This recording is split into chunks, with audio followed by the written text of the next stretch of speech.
Hello, my most amazing fifth grade artists. Today is an exciting day because it is the fifth grade yearbook cover contest.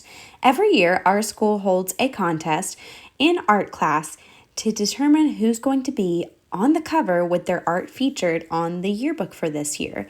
Now, on the back cover, we put the next top placing artists. So that means second place, third place, fourth, fifth, sixth, seventh, eighth, ninth, and all the way up to 10th.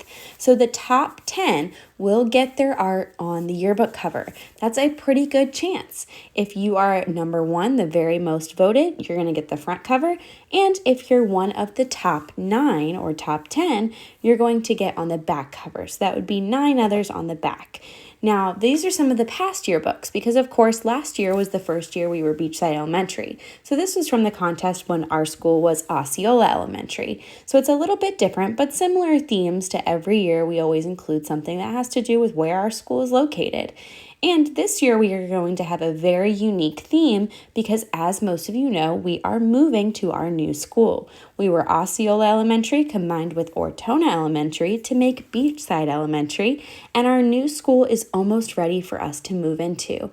Every year, the yearbook represents what happened that year. So that past one you just saw was when it was COVID, and we were online for a lot of it and wearing masks, so that's why we did that. This year was comic book themed for that yearbook. So every year there's a different theme for the yearbook cover contest. This art contest is special to me because when I was your age in my last year of elementary school, about to move on to middle school, I actually had my art featured on the back cover of the yearbook. I won second place, and my art class did it where the first place went on the cover and the second place went on the back cover. But I wanted to be fair and give more people the chance to be on the yearbook cover, so that's why we do the top 10. But I did get second place, and my art, when I was your age, was on the back cover of the yearbook. Just for fun, here's some of the pictures of me when I was your age in elementary school, and I was actually on the yearbook committee. We had people who took the pictures and helped out with making the yearbook. Yes, the pictures were black and white then. Because we were the graduating class, just like you all are, there was a special section of the yearbook that had our baby pictures and what we wanted to be when we grew up. Can you guess which one's me? Is it the teacher, the one who wants to become a teacher? Is it the one who wants to become a pro surfer? It's the one who wants to become a scientist. What about this one? To become a marine biologist. Yep, I still do love the ocean and sea life and protecting it. I had no idea that I was going to become a teacher because I didn't know I could be an art teacher. Art was one of my favorite things in elementary school, but I was also involved in a lot of other things. There's my picture. And okay, let's move on to more important stuff like the yearbook cover contest, Mrs. Q. Stop reminiscing on your memory. Like band and chorus and yearbook and student council and even safety patrol. Yep, some of you were safety patrol. I was too back then when the pictures were black and white.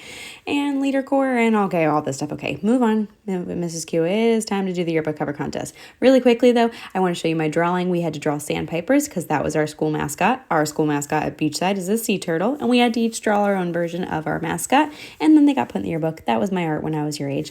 All right, moving on to that yearbook cover contest. So you're going to get one piece of paper. Now this is the really good paper, so that's why you only get one piece. Do not throw away your paper because you will not get another piece. You can have one if you finish one cover and you want to start another, but you turn mistakes into happy accidents. So make sure you start with a pencil and draw light till you get it right. I put my name and class code on the back. You don't want to have it on the front because it is an anonymous contest, meaning that teachers are going to vote on these without knowing who made them. That way they're just judging it based on the best artwork and design. So this year's theme for the yearbook cover isn't what last year's was. Last year it was all about our new school and beachside pride and our new mascot of the sea turtle.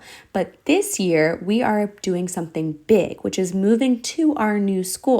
So here's a mural that's going to be up at the new school, and there's a picture of that new school that's almost ready for us to move. So our yearbook theme this year is all about moving from our current location into that brand new school that's ready for us. This is something huge that schools don't ever do. Move into a brand new school halfway through the year. So this is going to be a yearbook that is treasure map themed. So think about pirates and treasure maps and hunting treasure and what it would look like if our school had to have a map from our current location moving to our brand new location. Now, luckily, it's not far away. We're just going down the road a little bit, down A1A, turn a little bit towards the river, and then we'll get there. So we are moving from Ormond Beach to Daytona Beach, but it's not a big difference, as most of you know.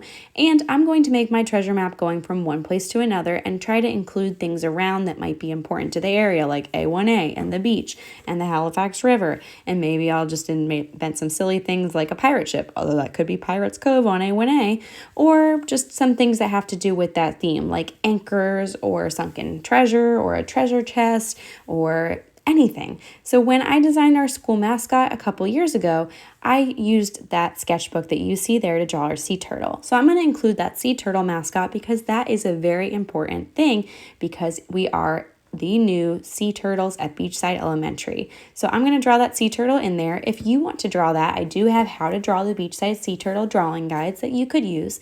You can also use iPads to look up reference images. You just can't copy anything exactly from online because there would be copyright issues with that. You do have to have your own creative ideas and make it a little bit different. So for example, I am taking the Beachside sea turtle and I'm taking some other things that might be online. Like I might need to look at a picture of a pirate ship to draw it. That's okay as long as you're not copying a picture onto this exactly. You're using lots of different ideas and referencing pictures. Like I had to look at that picture of the new school to see what it looked like. I haven't been there yet. I've drove by it, but I haven't actually been there inside, but just like you. And I'm just gonna pretend that I know what it looks like after that picture. Just drawing now open, some palm trees because I saw some palm trees out there, an X to mark the spot of where we're going. We're going from Ormond to Daytona. And notice that when I'm done with pencil, then I can outline with Sharpie. I would recommend even using the small Sharpie for lots of little details. A lot of these things on my treasure map probably would have looked better if I went over them with that fine point Sharpie, but instead I was using the regular, and that was a little bit of a mistake. I want you to include your own creative and unique ideas. If you have something that's completely different, that's not pirate or treasure map related, that's totally okay, as long as it includes Beachside Elementary and spelled correctly, the years 2022 to 2023, and tries to incorporate our theme of moving from one school to the new school, then it can be considered for that top 10.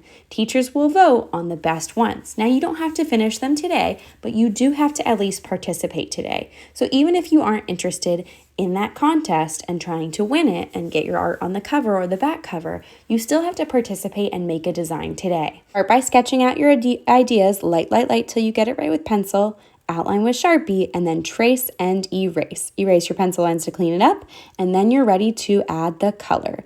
Color is really important because look at this school mascot that I first just drew with pencil and Sharpie.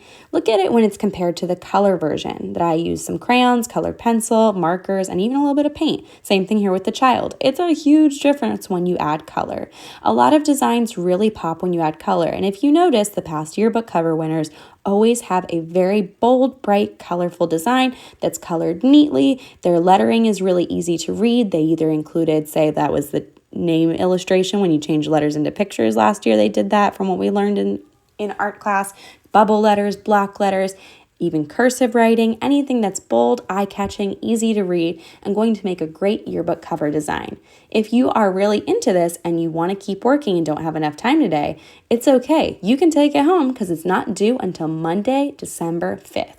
So you'll have a week to work on it if you would like to continue at home using your own supplies. If you don't have supplies, you just ask me and see me after school for that. All right, awesome artists, I cannot wait to see what designs you come up with for this year's yearbook cover contest. Go ahead and leave your legacy, 5th grade.